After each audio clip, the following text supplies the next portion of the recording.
오늘은 제가 좀 근본적인 이야기를 여러분에게 좀 말씀드리려고 합니다. 이 사랑침례교회에 여러분 오고 계시는데 사랑침례교회에 오고 계신 목적이 무엇인가? 여기 앉아 계신 대부분의 사람들이 구원받은 줄로 저는 확신하는데 우리가 구원받은 목적이 무엇인가? 한번 좀 생각해보는 그런 시간을 좀 갖고자 해요. 구원받았다. 이제 지옥 형벌은 면했다. 이게 끝입니까? 자, 구원받았어요. 하나님이 값없이 주시는 영원한 생명을 얻게 됐습니다. 지옥 형벌은 면하게 됐어요. 맞습니까? 이게 끝인가요? 이게 끝인가? 아니면 이 땅에서 지금 몸을 입고 하나님이 우리를 부르실 때까지 이 땅에서 교회를 섬기고 성도로 살며 가정생활하고 직장생활하고 하나님 부르실 때까지 이 몸을 가지고 우리가 생활해야 되는데 과연 어떻게 생활하는 것이 하나님을 기쁘게 하는 것인가? 은혜가 넘치게 하려고 계속해서 죄 가운데 거할 수 있겠습니까? 더 큰 은혜를 내가 받아야지 하고 제가 죄 가운데 자꾸 거할 수 있겠습니까? 구원받은 사람이? 사도 바울이 뭐라 그래요? 은혜가 넘치게 하려고 우리가 더 죄 가운데 거할 수 있겠냐? 뭐라고 얘기합니까? 하나님이 금하시느니라. 절대 불가능하다는 거예요. 목표를 바르게 정하지 않으면 구원받은 이후의 인생 여정에서 구원받고도 불행한 삶을 살게 됩니다. 제가 말씀드린 걸 잘 여러분 이해하셔야 돼요. 내가 구원받은 그 목표, 그거를 잘 이해하지 못하면 구원받은 이후에 참으로 불행한 삶을 살다가 겨우 구원만 받는 그와 같은 슬픈 지경에 다다를 수 있다고 성경이 우리에게 이야기를 하고 있습니다. 어떤 분이 이야기했듯이 기독교는 그리스도예요. 기독교는 그리스도. Christianity is the Christ 이렇게 이야기를 했는데 다시 말씀드려서 예수 그리스도가 누구인가를 아는 것이 기독교의 핵심입니다. 참 하나님이요 참 사람이신 예수 그리스도가 누구신가? 특별히 이 땅에 오셔서 참 사람으로 사시면서 하나님 아버지가 원하시는 그런 모든 일들을 다 수행하신 그 이후에 지금 승천해서 지금 아버지의 왕좌 오른편에 앉아 계신 그분이 참 하나님이세요. 참 하나님. 그래서 요한복음 17장 3절에 영생은 이것이니 곧 그들이 참 하나님, 유일하고 참 하나님이신 그 아버지 하나님과 아버지께서 보내신 자 예수 그리스도를 아는 것이다. 지금 성경 말씀이 분명히 그렇게 기록을 하고 있거든요. 그러니까 구원받은 이후에 또 구원받기 전에 저와 여러분이 분명히 알아야 될 것이 무엇이냐 하면 하나님이 누구시냐 하는 거예요. 하나님이 어떤 분이시냐?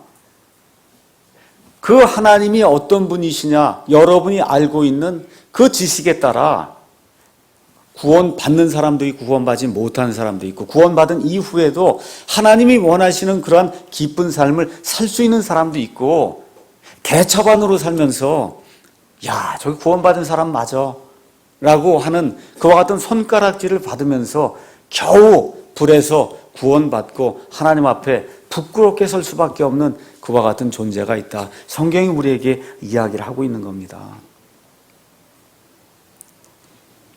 대부분 교회에 가면 하나님은 사랑이십니다. 예수님은 사랑이십니다. 복음 선포하러 가서도 사역 입히고 하나님은 사랑이십니다. 하나님 당신을 사랑하십니다. 이거 틀린 얘기가 아닌데 이걸 잘못 착각하면 그러면 성도의 삶 자체가 방탕한 그런 삶으로 이어지고 구원받지 못합니다. 이게 잘못 이루어지면 믿지 않는 사람에게 가서 하나님이 사랑이십니다 하고 시작하면 그 사람이 착각하게 돼요. 하나님의 본질이 무엇이고 하나님의 본성 중에서 하나님의 근본이 되는 이 속성이 무엇인가? 이거를 저와 여러분이 제대로 깨닫지 못하면 아직 구원받지 못한 상태에서 제대로 깨닫지 못하면 구원을 못 받습니다. 영원토록 구원을 못 받아요.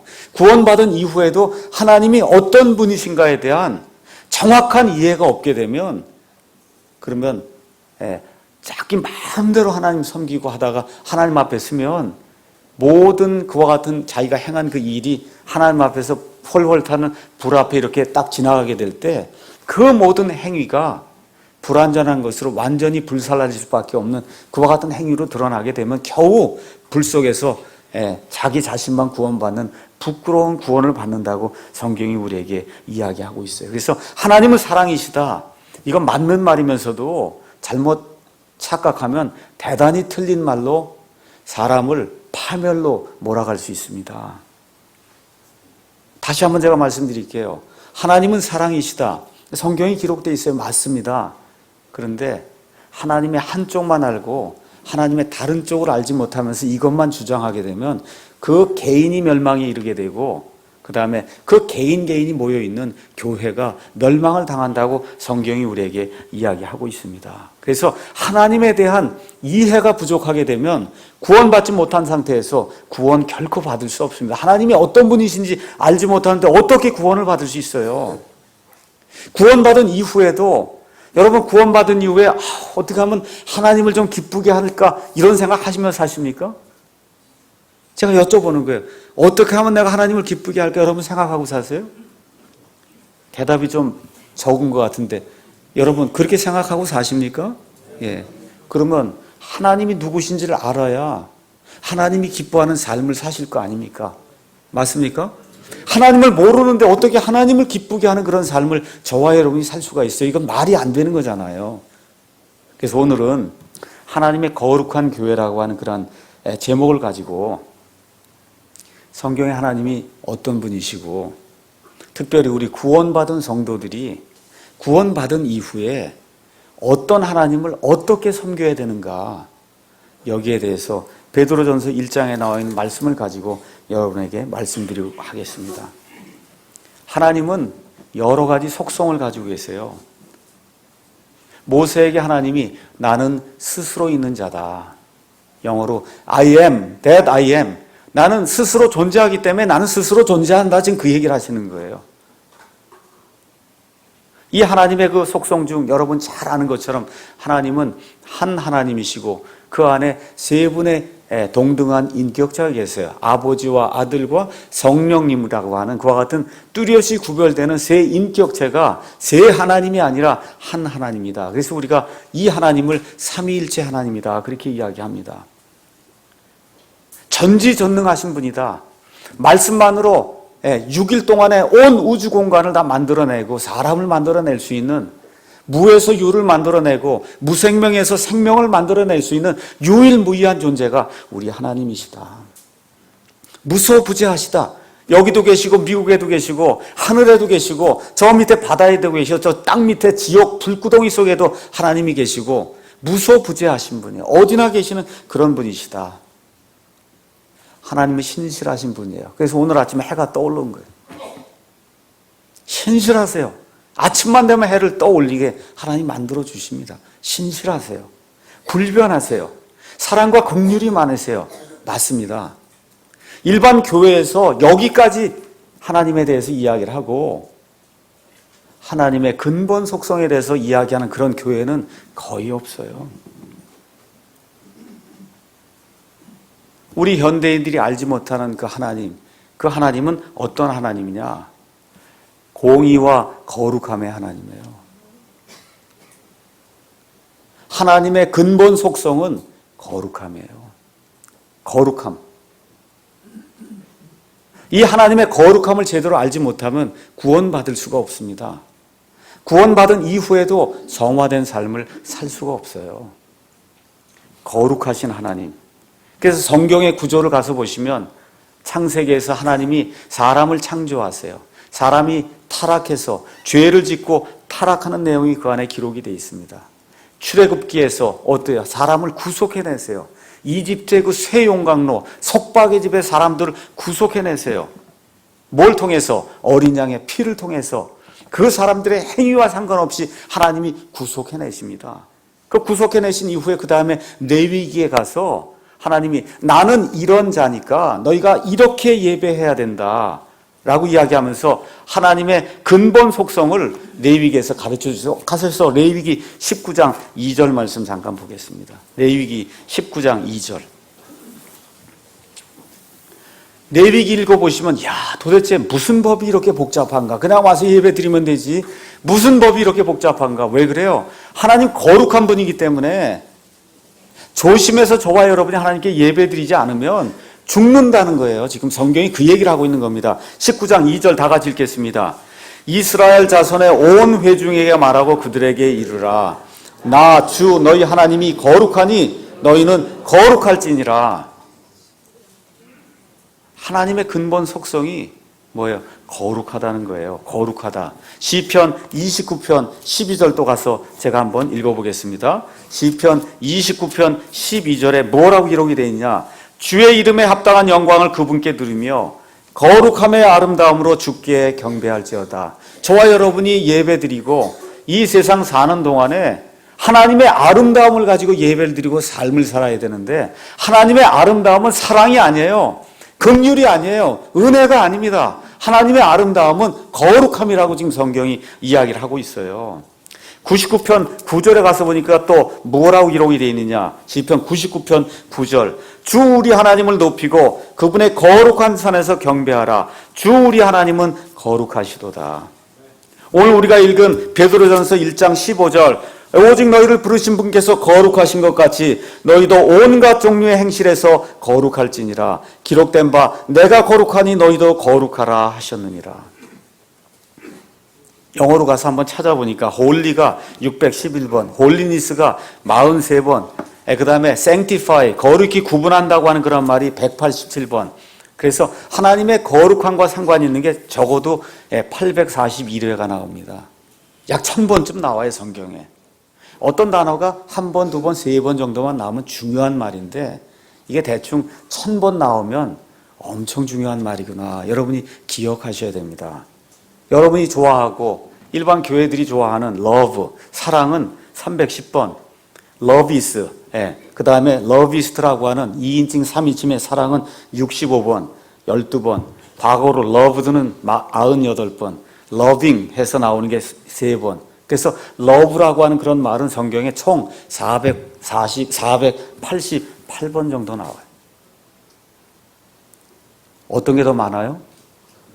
어떤 게 더 많아요? 거룩한 게 더 많은 거예요. 거룩한 게 2배나 더 많은 거예요. 그러니까 하나님의 근본 속성, 하나님의 근본적인 속성은 거룩함이에요. 이 거룩함 때문에 사랑이 나오는 겁니다. 이 거룩함 때문에 은혜가 발동이 되는 거예요. 이 내용을 기억하지 못하고 구원받은 이후에 잘못 착각하면 그러면 하나님이 원치 않는 매우 불행한 삶을 살 수밖에 없다는 겁니다. 출애굽기 3장에 하나님께서 이 가시나무, 이 떨기나무에서 나타나실 때 모세가 그분을 보러 가려고 할 때 하나님께서 나타나시면 뭐라 그래요? 내가 선 땅은 그곳은 거룩한 땅이니 신을 벗어라. 또 뭐라고 얘기합니까? 여호수아 5장 15절에 여호수아를 만나실 때에도 하나님이 내가 선 곳은 거룩하니 신을 벗어라. 이사야서 6장에 가서 보시면 이사야가 하늘의 왕좌에 계신 그 하나님을 만나보게 될 때 거기 있던 그 스랍들이 날아다니면서 뭐라 그래요? 사랑, 사랑, 사랑 합니까? 아니면 뭐라고 얘기해요? 거룩하다, 거룩하다. 몇 번 해요? 3번. 삼위일체 하나님이기 때문에 3번. 거룩하다, 거룩하다, 거룩하다. 하나님의 그 왕좌에는 거룩함만 있는 거예요. 거룩하다, 거룩하다, 거룩하다. 요한계시록 4장 8절에도 살아있는 그 생물들이 나와서 하나님의 왕좌 앞에서 하나님을 찬양하는데 은혜, 은혜, 은혜 그럽니까? 뭐라고 해요? 거룩하다, 거룩하다, 거룩하다. 그렇게 이야기하는 거예요. 그러니까 하나님의 근본 속성 거룩함이에요. 저와 여러분이 하늘나라에 올라가서도 찬양 드릴 하나님은 거룩한 하나님이에요. 거룩하다. 거룩. 그래서 이 하나님은 창조 세상을 만드신 이후에 자신이 만드신 이 창조 세상이 건강한 상태를 유지하기를 원하시는데 그 건강이 뭐냐? 거룩함이에요. 이 거룩함이 깨어지면 하나님이 참으실 수가 없어요. 거룩함이 깨어지면 하나님이 참으실 수가 없습니다.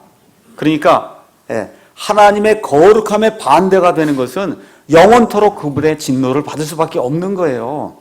그래서 하나님께서 창조 세계를 보호하시기 위해 하나님의 거룩함을 파괴하는 것은 하나님이 다 진노 중에 멸하십니다. 제일 처음에 하나님의 거룩함을 망가뜨린 게 누구예요? 에덴 동산에 있던 아담과 이브가 하나님의 거룩함을 훼손시켰어요.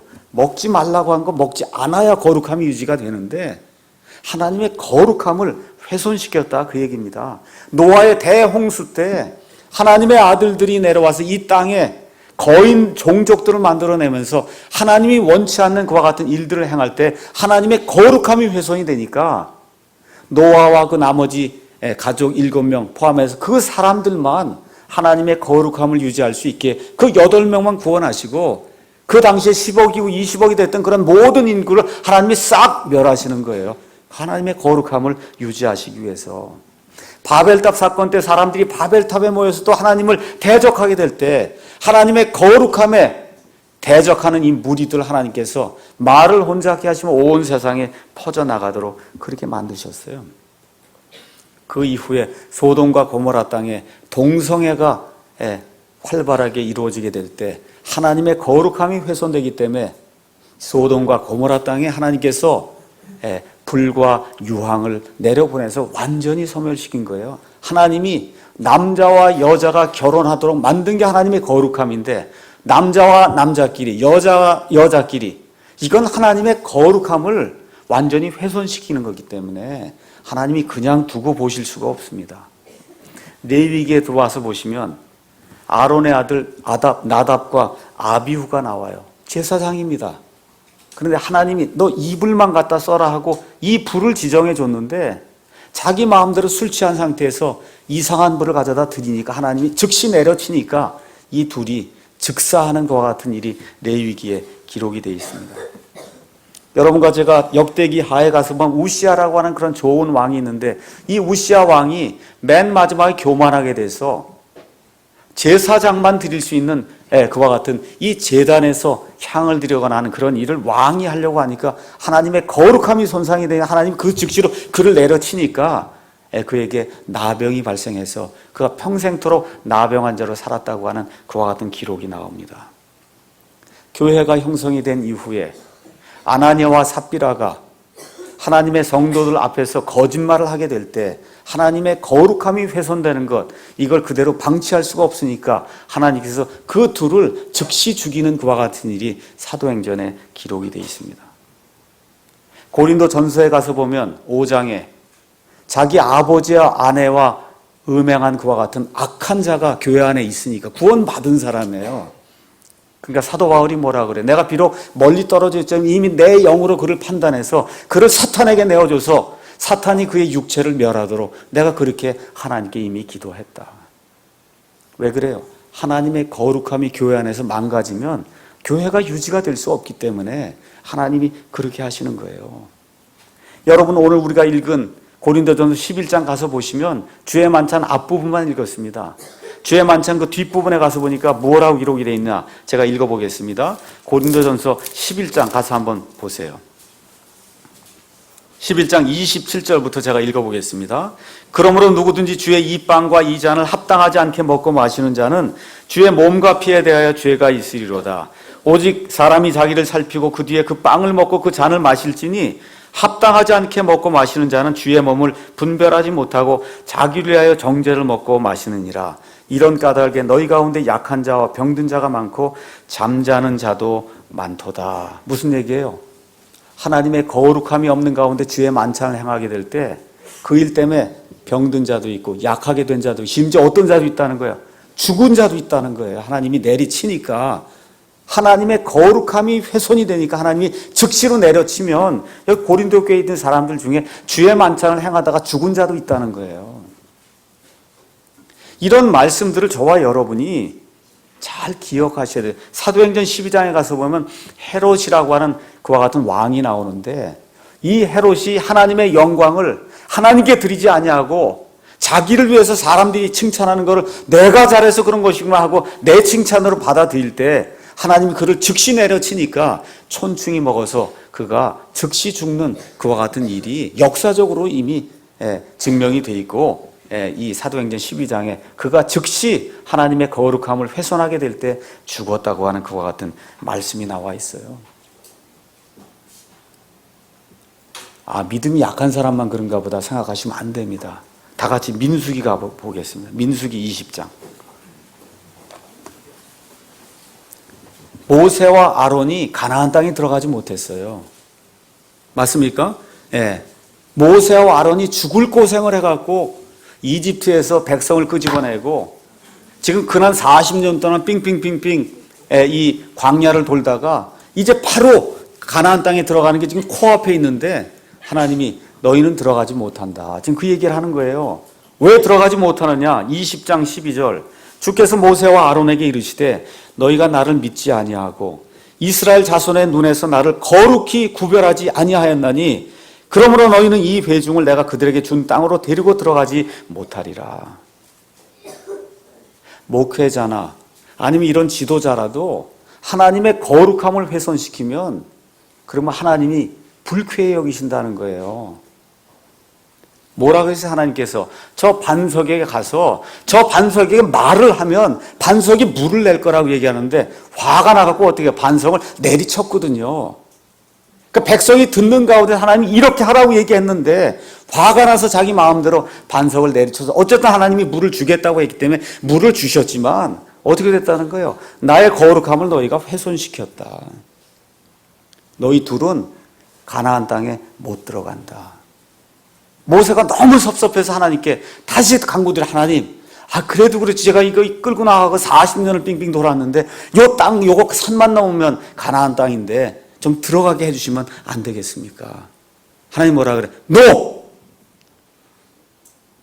안 된다는 거예요. 너희가 나의 거룩함을 훼손시켰기 때문에 결코 가나안 땅에 들어가지 못한다. 구원을 잃는다는 것이 아니에요. 여러분 잘 이해하셔야 됩니다. 구원받은 성도들 가운데도 하나님의 거룩함이 훼손이 될 때 하나님이 그냥 두지 않는 그런 사례가 신구약 성경 전반에 걸쳐서 그대로 나타나 있다. 제가 여러분에게 말씀을 드리는 겁니다. 우리가 예수님은 사랑이시다. 맞습니다. 근데 그 사랑은 러브가 아니라 체리티예요. 러브가 아니에요. 체리티.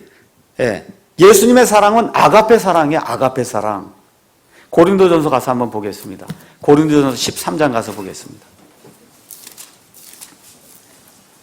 고린도전서 13장 4절에서 7절 제가 읽겠습니다. 여기 나오는 사랑은 아가페, 영어로 charity. 우리 교회 이름이 Love Baptist Church가 아니고 Charity Baptist Church예요. CBCK가 Charity Baptist Church of Korea. 앞자를 딴 거예요. cbck.org.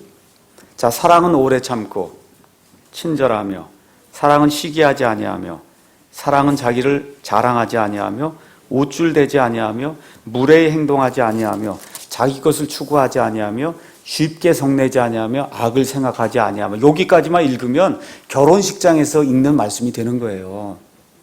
남편에게 아내에게 거기까지만 읽으면 그렇죠? 근데 예수님의 사랑은 거기서 끝이 아니에요. 다 같이 6절 읽겠습니다. 불법을 기뻐하지 아니하고 진리를 기뻐하며 예수님의 사랑이 저와 여러분에게 체리티가 저와 여러분에게 있으면 어디까지 가야 되는 거냐? 여기 나와 있는데 불법을 기뻐하지 아니하고 진리를 기뻐하는 자가 예수님의 사랑이 있는 자예요.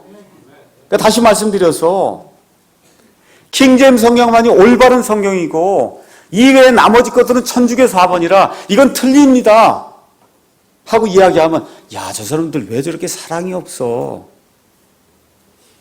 근데 그건 그 사람이 착각하기 때문에 그래요. 예수님의 사랑이 있으면 진리가 이거라고 가르쳐 주는 게 그게 예수님의 사랑이에요. 예.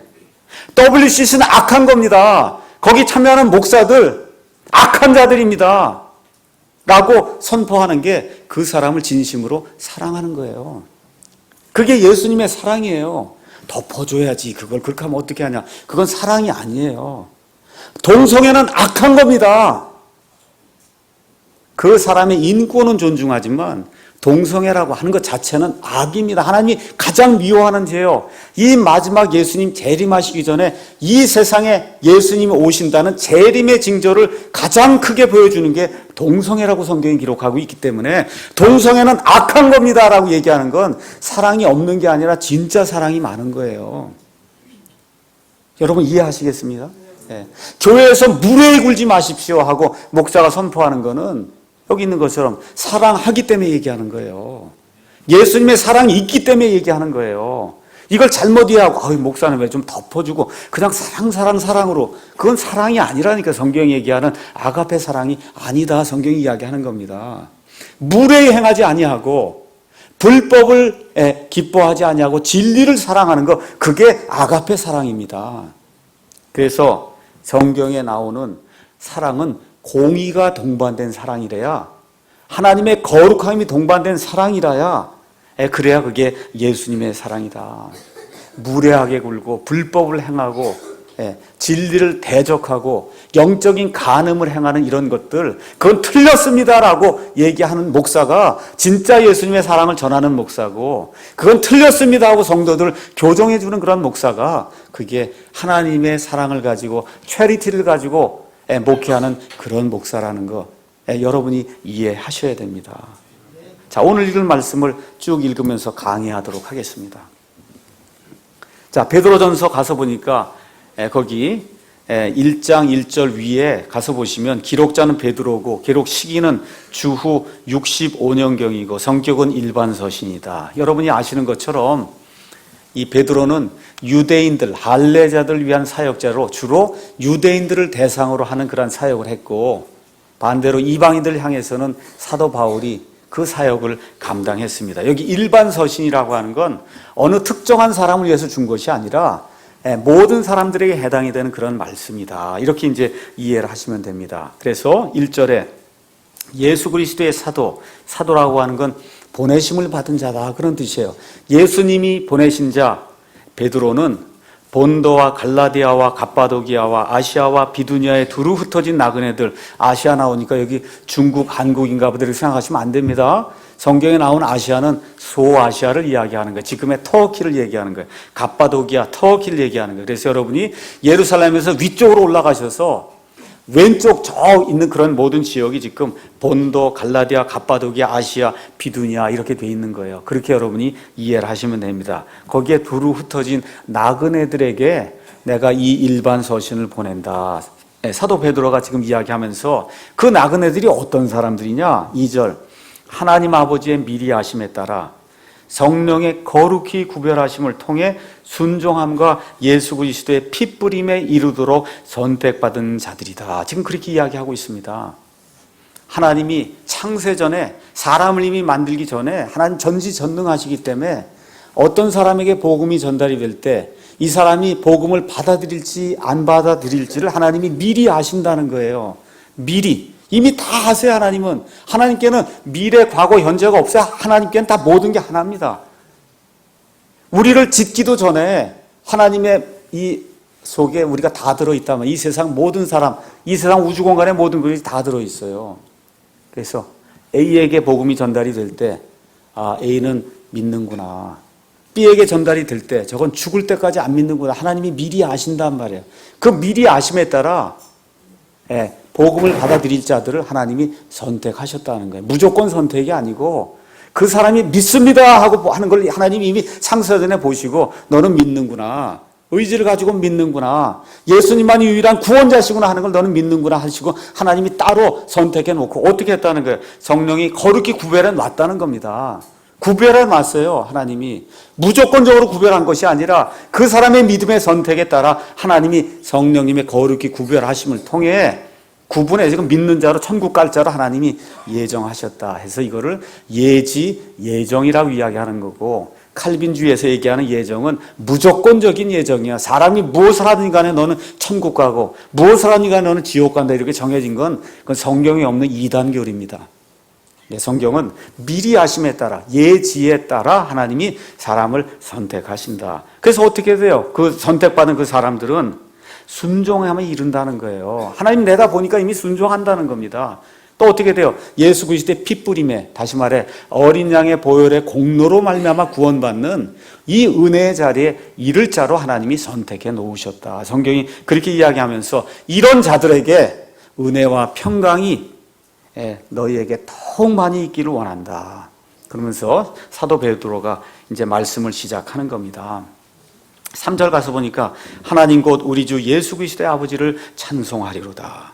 그분께서 자신의 풍성하신 긍휼에 따라 죽은 자들로부터 예수 그리스도를 부활하게 하심으로 우리를 다시 낳으사 산소막에 이르게 하셨다.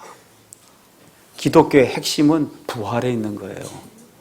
예수님이 부활하심으로써 우리도 부활할 수 있다는 것을 예수님이 마귀와 그의 천사들과 모든 사람들 예수님께서 이미 증언해 주셨어요. 그래서 저와 여러분이 사한 소망을 갖는 것, 여기 살다가 재산이 하나도 없이 죽어도 심지어 이 당시 베드로전서 이 서신을 받는 사람들 로마에 끌려가서 콜로세움에 가서 사자의 밥이 되어도 문제가 없었어요. 왜 그래요? 예수님이 부활하신 걸 내가 믿기 때문에 나도 부활할 걸 분명히 믿어서 산 소망을 갖게 됐다는 겁니다. 그래서 부활이 없는 기독교는 지금 식으로 얘기하면 허당이에요. 허당. 부활이 없는 기독교 있을 수 없는 겁니다. 그래서 부활이 있어야 된다. 그래서 우리에게 산 소망을 주시기 위해서 하나님께서 아들을 이 땅에 보내셔서 인간의 몸을 입게 오시고 십자가에서 죽게 하시고 피를 흘리게 하시고 묻히게 하셨다. 어떻게 인간의 몸을 다시 살아나도록 하나님이 만들어 주심으로 저와 여러분이 산 소망을 가질 수 있도록 그렇게 만들어 주셨다. 지금 성경이 그렇게 이야기하는 겁니다. 그 결과가 뭐냐? 4절 썩지 않고 더럽지 않으며 사라지지 아니하고 너희를 위해 하늘에 마련된 상속 유업을 받게 하셨나니. 하나님이 우리에게 약속해 주신 건 이 땅에서 잘 먹고 잘 사는 것이 아니고 뭐예요? 하늘에 마련된 영원히 없어지지 아니할 영원한 상속 유업을 저와 여러분이 받도록 그렇게 만들어 주셨다는 거예요. 로마서 8장에 있는 그 표현을 따를 것 같으면 우리가 아바 아버지 하고 하나님을 부르게 될 때 아버지의 아들이 하나 있어요. 누구예요? 예수 그리스도. 그 예수 그리스도와 함께 공동 상속자가 되는 그와 같은 놀라운 은혜를 우리에게 허락해 주셨다고 지금 사도 베드로가 이야기하고 있는 겁니다. 그래서 그 결과가 뭐예요? 우리가 예수님과 함께 영원토록 공동 상속자가 돼서 온 우주공과 하나님 만드신 모든 것을 통치하는 왕 같은 통치자가 될 수 있다고 하나님 우리에게 말씀해 주시는 겁니다. 5절 가서 보니까 너희는 마지막 때에 드러내려고 예비된 구원에 이르도록 믿음을 통해 하나님의 권능으로 보호받고 있느니라. 자, 이건 무슨 이야기냐? 하면 이 사도들 시대에 예수님 승천 이후부터 사도 바울도 그렇고 사도 베드로도 그렇고 예수님이 언제든지 즉각적으로 임한다고 믿고 있었어요. 지금도 마찬가지예요. 저와 여러분이 언제든지 예수님이 이 땅에 강림하실 수 있다고 믿으십니까? 그게 재림신앙이에요. 지금 여기 이 베드로의 서신을 받는 사람들 엄청나게 어려운 고통을 당하고 고난을 당하는 가운데 지금 무슨 얘기나 예수님께서 재림만 하시면 모든 게 다 끝난다. 재림의 소망을 가지라고 지금 이야기를 하면서 마지막 때가 지금이 마지막 때라고 얘기하는 겁니다. 그 마지막 때가 지금 2000년이 흘러간 거예요. 여러분 이해하시겠습니까? 예, 마지막 때에 드러내려고 예비됐다 할 때 그 예비됐다는 건 예약이 돼 있다는 거예요. 여러분 여기는 우리는 별로 그렇게 하지 않지만 미국 같은 데는 의사 만나러 가려면 반드시 예약해야 돼요. 비행기표 예약해야 됩니다. 렌트카 예약해야 되는 거예요. 예약하고 가면 어떤 데 가면 예약이 취소가 된 경우가 있어요. 그렇죠? 뭐가 잘못돼서 전산 시스템이 잘못되고 예약이 없습니다 하면 그럼 비행기 못 타는 겁니다. 렌트카 못 타는 거예요. 가서 의사 진찰 못 받는 거예요. 사람 세상이 그런 게 있는데 하나님 세상이 그게 없다는 거예요. 왜요? 하나님께서 예약을 해놨기 때문에 불변이라는 겁니다. 불변. 하나님이 예약해놨다는 거예요. 그러면서 거기 가서 보니까 뭐라고 이게 기록되어 있냐. 여기 예비된 구원, 이 얘기는 뭐예요? 이거는 이미 구원받은 사람인데 이 어려운 세상 속에서 휴거가 돼서 올라가는 이런 것들을 지금 구원이라고 지금 표현하고 있는 겁니다. 그래서 우리의 구원 받을 때 우리의 힘이 그 안에 조금이라도 기여합니까? 안 합니까? 안 해요. 구원받은 이후에 구원이 유지가 되는데도 우리의 공로가 조금이라도 기여합니까? 안 합니까? 안 해요. 우리가 이 다음에 휴가 받을 때도 우리의 힘이 조금이라도 기여합니까? 안 합니까? 안 한다 그 얘기. 모든 게 뭐로 돼 있냐? 너희는 하나님의 권능으로 보호받고 있느니라. 내 파워가 아니라 세상의 어떤 파워가 아니라 하나님의 파워로 저와 여러분이 보호받고 있는다. 그 보호받는다는 단어가 영어로 가서 보시면 킵이라고 하는 단어예요. 이거는 전쟁 중에 나가서 전쟁하는 가운데 울타리를 쳐놓고 적군이 들어오지 못하도록 막는 그런 걸 지금 표현해주고 있거든요. 마귀가 어떤 짓을 하든 마귀의 추종자들이 무슨 짓을 하든 하나님의 권능의 울타리로 저와 여러분을 끝까지 보호해 주신다고 말씀해 주시는 겁니다. 6절. 그런데 비록 지금은 필요가 있어 너희가 여러 가지 시험으로 인해 잠시 근심하고 있지만 그 구원을 너희가 크게 기뻐한다. 무슨 얘기예요? 예수님 믿으니까 만사형통입니까? 아니에요. 여기 가서 보니까 아니라고 얘기해요. 지금은 필요가 있어서, 그렇죠? 첫째, 시험과 근심이 그리스도인들에게 반드시 생긴다는 겁니다. 무엇 때문에? 필요가 있기 때문에. 여러분 기억하셔야 돼요. 저도 옛날에 어릴 때는 30살, 35살 이때는 그저 근심 걱정 없는 게 그게 최고의 복인 줄 알았는데 그게 없으면 인간이 안 되더라고요. 인간이 안 돼, 인간이. 그러니까 어떻게 하나님 너 맛 좀 봐야 인간이 된다. 이렇게 해서 하나님 자꾸 이렇게 고난도 주고 고통도 주고 날이 갈수록 그거를 잘 받아들일 수 있도록 하나님 만들어 주시는 거예요. 필요가 있다니까요, 지금. 우리 교회 어려움 당한 거 다 필요가 있어서 주시는 거예요. 아멘이 없으시네. 저와 여러분이 지난 몇 달 동안 어려움 당한 거 누구 사람을 불평하지 말라 그 얘기입니다. 하나님이 우리에게 필요가 있어서 주신 거라 그렇게 믿으셔야지. 누가 그래서 그랬다. 이런 얘기 할 필요 없는 거예요. 예. 이젠 다 지나간 겁니다. 그렇죠? 왜 그래요? 필요가 있어서 주신 거예요. 필요가 있어서. 여기 있잖아요. 필요가 있어서 준다. 근심과 고난을. 예. 필요가 있어서 주는 거라는 겁니다. 그 다음에 한 가지래, 여러 가지라 그래요.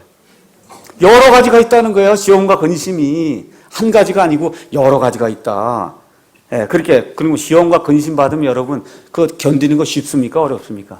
어렵다는 거예요. 어려워요. 근데 그게 오랫동안 영원히 지속된대요. 잠시 지속된대. 잠시 지속된다.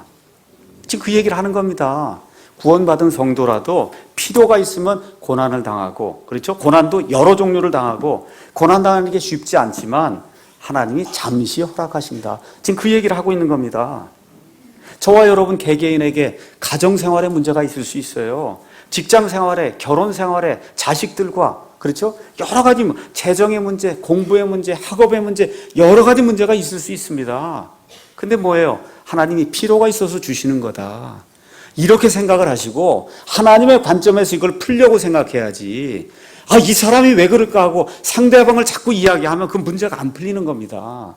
그렇죠? 저와 여러분의 성장을 위해서, 우리 교회의 성장을 위해서 하나님이 이런 어려움을 주시는 거라 하고 그걸 하나님의 관점에서 받아들이게 되면 그 모든 것이 결국은 모든 일이 합력하여 선을 이룬다고 하는 하나님의 말씀에 따라 그 일들이 우리의 선을 위해서 모든 것이 작용할 줄로 저는 믿습니다. 7절, 그 목적이 뭐냐? 이것은 너희 믿음의 시련이 불로 단련해도 없어지는 금을 단련하는 것보다 훨씬 더 귀하여 예수 그리스도께서 나타나실 때 칭찬과 존귀와 영광으로 드러내게 하려 함이라. 고통의 목적은 뭐예요? 불순물을 제거하기 위한 거다. 저 같은 경우에도 고통이 다가오면 뭐예요? 내 자신을 낮추고, 그렇게 되지 않습니까? 그러면서 저기 뭘 비교하고 있느냐? 금을 정련하는 거하고 비교하고 있어요. 여러분 여기 금반지 끼고 있잖아요. 이런 반지가 어디서 그냥 금이 100% 금이 있는 게 아니에요. 어떻게 해요? 금 광석이나 사금 같은 게 있으면 그걸 집어다가 어디다 집어넣어요? 용광로에 집어넣으면, 그렇죠? 금 외에 나머지 껍질은 다 뜨지 않습니까? 그거를 한 번, 두 번, 세 번 해서 7번, 8번을 정련을 해야 껍데기가 다 없어지고 뭐만 딱 남아요. 금만 남는데 금 입장에서는 죽을 맛이죠. 여러분 그렇지 않습니까? 금이 7번을 들어가서 뜨거운 걸 해야 되니 금 입장에서는 죽는데 7번을 거치고 딱 나오면 금이 그때야 제 금이 되는 거예요. 맞습니까? 여러분이 가지고 있는 그게 24K가 그렇게 해서 나온 게 24K예요. 그렇죠? 그게 쉽지 않다 이거 견디는 게.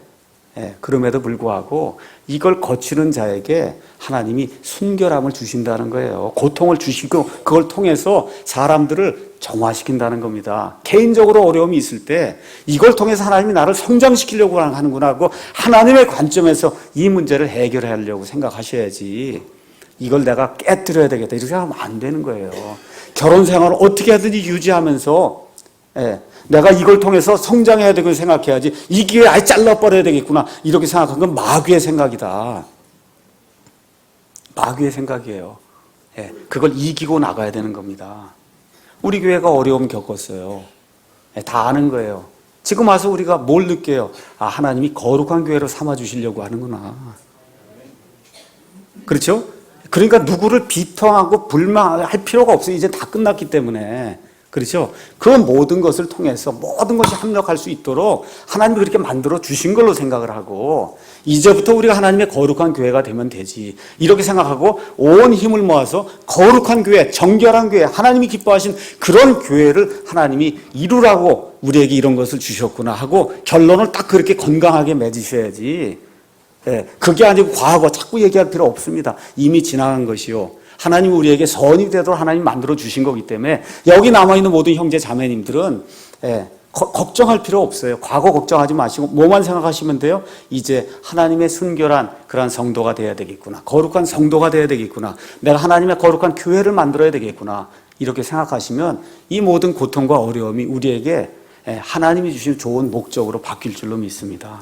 그래서 궁극적인 영광은 이 땅에서 받는 게 아니라 예수님께서 나타나실 때 받는다고 기록이 되어 있어요. 맞죠? 예수 그리스도께서 나타나실 때 우리의 이 고통과 근심과 이 어려움과 이 환난당하는 모든 것이 칭찬과 존귀와 영광으로 드러나게 된다. 8절에서 이제 12절은 물론 미래에 우리가 그런 영광을 누리지만 지금 이 시대 현 세상을 살면서도 이와 같은 걸 누릴 수 있다는 거예요. 8절 너희가 그분을 보지 못하였으나 사랑하는도다. 예수님 보신 분 계세요? 근데 예수님 사랑하십니까? 예수님 사랑하세요, 여러분? 예수님의 재림이 여러분 간절히 기대가 되십니까? 그러니까 여기 얘기하죠. 너희가 그분을 보지 못하였으나 사랑하는도다. 지금도 너희가 그분을 보지 못하나, 과거에도 못 봤고 지금도 보지 못하나 믿는 건 뭐야? 보지 않는 게 믿는 거예요. 그래서 우리는 믿음으로 걷고 보는 것으로 걷지 아니하느니라. 이루 말할 수 없고 영광이 가득한 기쁨으로 기뻐하나니, 로마의 그 콜로세움에 들어가서 사자의 밥이 되는 그 가운데서도 이루 말할 수 없고 영광이 넘치는 그런 기쁨으로 기뻐한다고 지금 사도 베드로가 이 수시대 대상자들에게 이야기해 주는 겁니다. 저와 여러분이 어려움을 당해요. 이 세상 사는 동안에 어려움을 당하고 교회도 어려움을 당하지만 뭘 기대하셔야 돼요? 그래도 우리가 보지 못한 그분을 사랑하고 그 보지 못한 그분이 우리를 이렇게 사랑하시는구나. 말할 수 없는 그와 같은 영광으로 기뻐하시는 저와 여러분이 되기를 주님의 이름으로 찬양합니다. 그래서 하나님의 영이 있는 자만 주님을 사랑하게 돼요. 아무리 돈 많은 빌 게이츠가 가서 예수님 사랑하라 그래 사랑이 못합니다.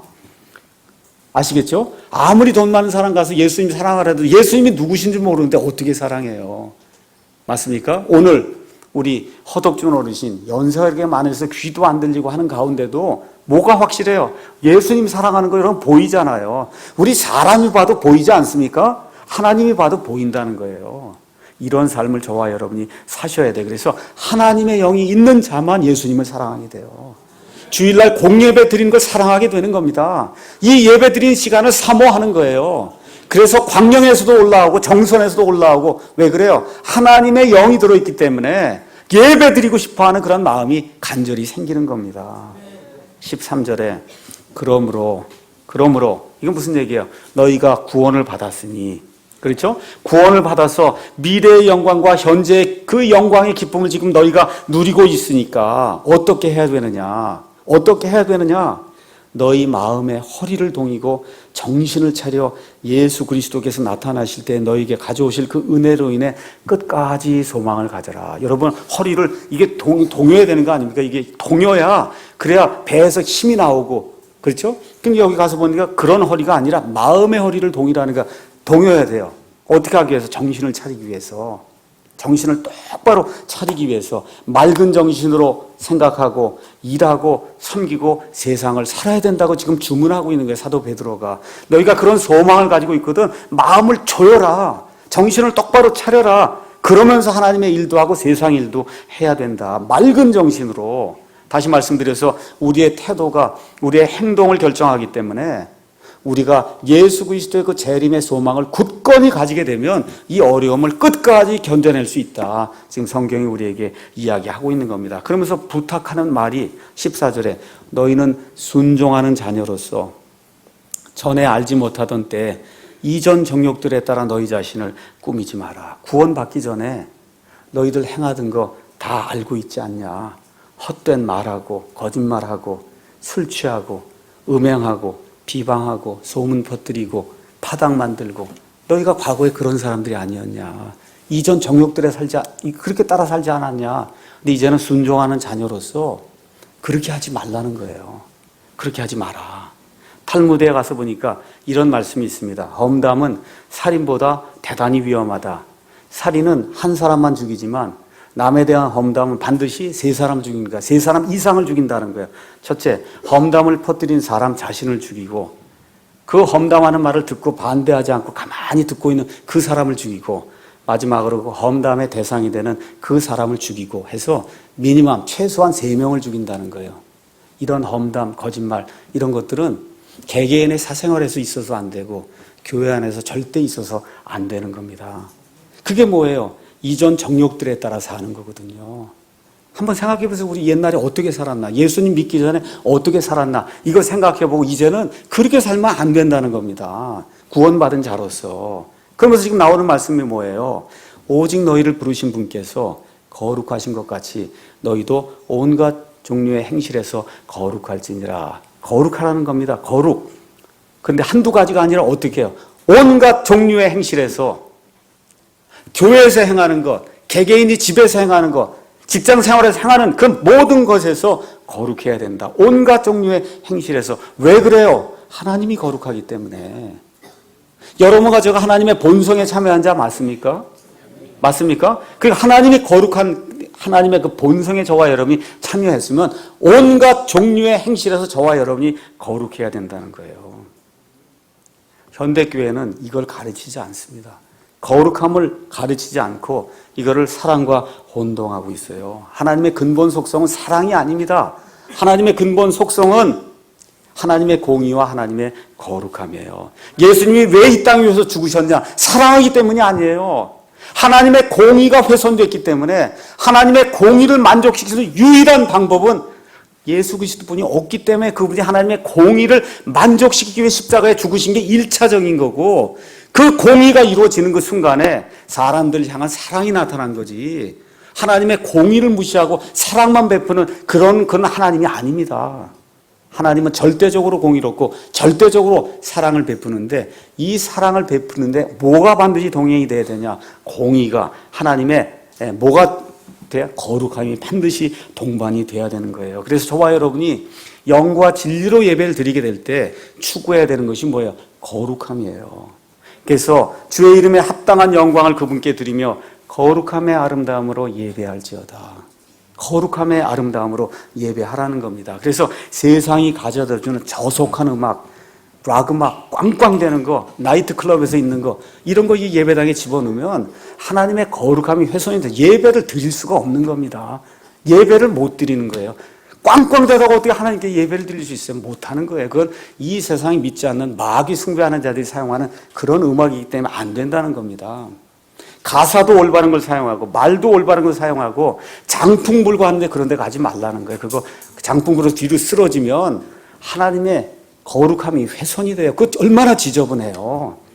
그거 보고 좋다 그러면 그건 영이 잘못된 거예요.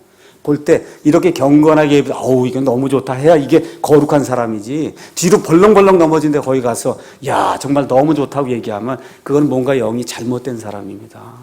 하나님의 거룩함이 훼손되기 때문에 다 어디다 넣어야 돼요? 쓰레기통에 집어넣어야 될 그런 거예요. 제가 여러분에게 부탁드릴 게 있어요. 그건 뭐냐면 교회에 올 때만 거룩한 채 하면 안 돼요. 교회에 와서만 거룩한 채 하면 안 돼요. 예배 끝난 이후에 교제 나눌 때도 거룩해야 되고 차 타고 갈 때도 거룩해야 되고 여러분이 주방에서 설거지할 때도 거룩해야 되고 여러분이 직장 생활할 때도 거룩해야 돼요. 그 거룩이 뭐예요?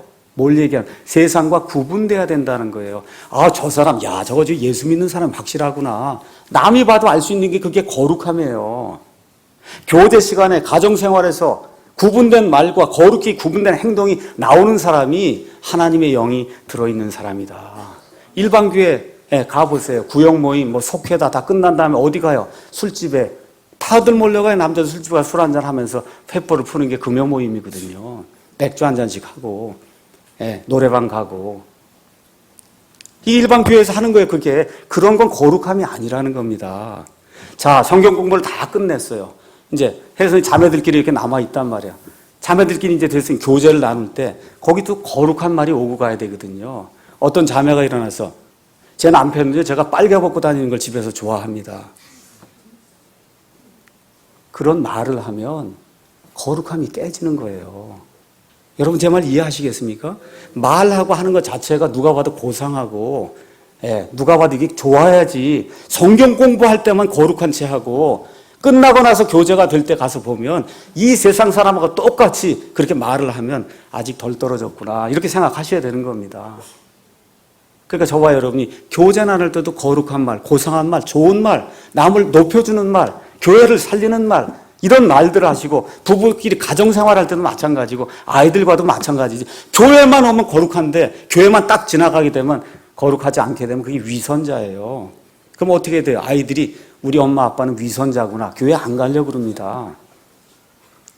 그래서 그런 것들을 고치셔야 돼요.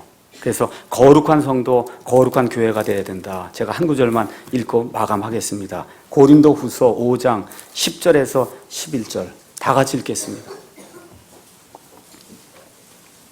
저속한 대화 교회에선 용납해서는 안 되는 거예요. 음담 패설 남자들끼리 교회에서 있을 수 없는 일입니다.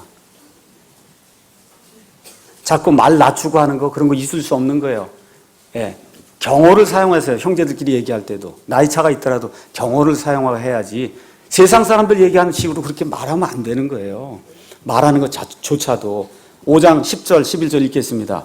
우리가 반드시 다 그리스도의 심판석 앞에 나타나리니 이로써 각 사람이 좋은 것이든 나쁜 것이든 자기가 행한 것에 따라 자기 몸 안에 이루어진 것들을 받으리라. 그런즉 우리가 주의 두려움을 알므로 사람들을 설득하거니와 우리가 하나님께 밝히 드러났고 또 너희 양심에도 밝히 드러난 줄로 나는 확신하니라. 여기 나오는 주의 두려움은 영어로 가서 보세요. 테러로 돼 있어요. 테러. 하나님이 공포를 주시는 분이라는 거예요. 이 다음에 저와 여러분이 예수님을 믿고 그리스도의 심판석 앞에 설 때 하나님이 공포를 주시면은 벌벌벌벌 부들부들 떠는 사람이 구원은 받았는데도 불구하고 그래서 사도 바울이 너희가 주의 공포를 알므로 내가 분명히 얘기한다. 이 다음에 예수 그리스도의 심판석 앞에 다 서서 헛된 말하고 쓸데없는 이야기하고 헛된 행동하고 누구 비방하고 험담하고 교회를 파괴하고 한 그런 일들이 있거든. 하나님 앞에 가서 그때 하나님의 공포를 느끼게 된다 이야기하는 거예요. 목사도 예외가 없어요. 목사도 예외가 없습니다. 저도 그래서 예외가 없기 때문에 앞으로 자유방임식으로 교회를 운영하다가 하나님 앞에 가면 주의 공포를 느끼게 된 도대체 목사가 뭐 했냐. 할 말이 없어요. 부들부들 떨어야 돼요. 저도 그 앞에 가서. 그러니까 어떻게 해야 돼요? 제대로 해야 되겠구나. 영혼의 자유를 제가 충분히 드리되 이제부터는 똑바로 해야 됩니다 하는 말도 같이 해야 되겠구나. 그거 안 하면 저도 그리스도의 심판석 앞에 오돌오돌 떤다니까 이 주의 공포 때문에. 저와 여러분이 기억하고 사셔야 됩니다. 영혼의 자유, 사랑, 은혜 다 좋은 거예요. 근데 이걸 그대로 방치해두면 문제가 생깁니다. 이것은 마치 기차와 같아요. 여러분 기차가 달리면서 여러 가지 일들을 많이 합니다. 기차 타고 가면 편하네요. 그렇죠? 어디든지 데려다 줍니다. 기차가 짐을 실어 날라요. 또 기차 타고 밤에 이렇게 여행하면 그 경치를 볼 수 있고 너무나 좋아요. 근데 문제가 기차가 아무 데나 다니면 문제가 생기는 거예요. 그렇죠? 기차는 꼭 어디 위에서 다녀야 됩니까? 레일 위에서만 다녀야 되는 거예요. 레일 위에서만 다닐 때 기차가 좋은 거지. 기차가 여러분 집에 와서 박으면 이 아파트가 다 무너져 내갑니다. 그렇죠? 어디 가서 남대문 박으면 그럼 남대문이 다 없어지는 거예요. 그러니까 영혼의 자유와 사람들을 섬기는 것과 이 모든 게 다 좋은 거예요. 너무 좋은 겁니다. 근데 이게 어디서 움직여야 돼요? 레일 위에서 움직여야 되거든요. 그 레일이 뭐냐? 하나님의 거룩함이에요. 이 하나님의 거룩함이라는 레일 위에서 사랑하고 레일 위에서 은혜를 베푸고 레일 위에서 하나님을 섬기는 그런 일을 해야지, 이 하나님의 거룩함을 무시한 채 일을 하는 건 나중에 가면 다 타서 없어져 버릴 지푸라기가 되고 오히려 교회를 망치는 게 된다, 그 얘기입니다. 그래서 모든 일이 하나님의 거룩함이라고 하는 레일 위에서 질서 있게 깨끗하게 투명하게 경건하게 이루어지는 게 그게 하나님의 교회다. 그래서 제가 말씀드린 말도 경건하게 고상하게 하고 복장도 경건하게 고상하게 하고 행동도 경건하게 고상하게 하고 교제도 경건하게 고상하게 해야 되는 거예요. 하나님의 사람이기 때문에. 그래서 제가 핸드폰 컬러링도 딱 들어보고 이게 아직 멀었구나 이 생각이 드는 거예요. 그래서 바꾸라고 얘기하는 거예요. 어떻게 하나님의 사람답게 고상하게 경건한 걸 컬러링도 바꾸시라고 제가 말씀드린 거 하나하나까지 말씀드리는 거예요. 그런 사람이 하나님을 두려워하는 사람이다. 다시 말씀드려서 교회 밖에서 사람 만나 나누는 대화와 행동이 바로 그 사람을 나타내는 거예요. 교회 안에 들어오면 다 경건한 채 하거든요. 교회 밖에서 어느 자매와 어느 형제와 대화 나눌 때 한번 들어보세요.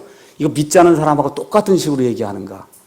말하는 게 그런 식이면 고쳐야 됩니다. 하나님의 성도들이 합당치 않아요.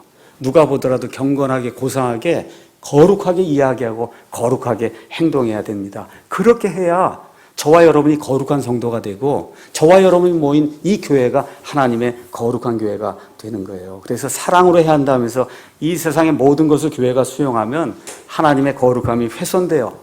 이렇게 되면 하나님께 거룩하게 나갈 수가 없어요.